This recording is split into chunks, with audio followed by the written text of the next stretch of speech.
مجھے آہو فغانے نیم شب کا پھر پیام آیا، تھم اے رہرو کہ شاید پھر کوئی مشکل مقام آیا۔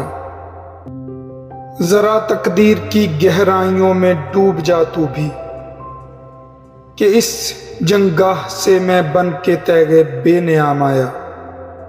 اس شعر کی وضاحت میں علامہ اقبال رحمۃ اللہ علیہ فرماتے ہیں کہ دنیا کے مسافروں یعنی انسانوں کی زندگی میں جب کوئی مشکل پیش آ جائے تو یہ خدا کی طرف سے اس بات کا اشارہ ہے کہ مشکلات کو دور کرنے کے لیے انہیں رات کی تنہائی میں خدا کے حضور فریاد کرنی چاہیے۔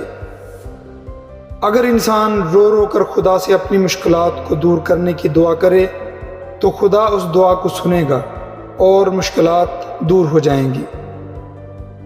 گویا مشکلات کا پیش آنا خدا سے لو لگانے کا پیغام دیتا ہے۔ بظاہر تو نظر آتا ہے کہ تقدیر میں جو کچھ لکھ دیا گیا ہے وہ اٹل ہے، لیکن تقدیر کا مفہوم گہرائیوں میں جا کر سمجھا جائے تو پتہ چلتا ہے کہ انسان کوشش اور جد و جہد مسلسل سے اپنی تقدیر بناتا ہے۔ شاعر تقدیر کی گہرائیوں سے ابھرنے کے بعد تقدیر سے پوری طرح آگاہ ہو گیا اور اس وجہ سے وہ دنیا کے میدان جنگ سے شمشیر بے نیام بن کر نکلا، یعنی اتنا مضبوط ہو گیا کہ تقدیر پر شاکر رہنے کی بجائے اپنی تقدیر کا مالک خود بن گیا۔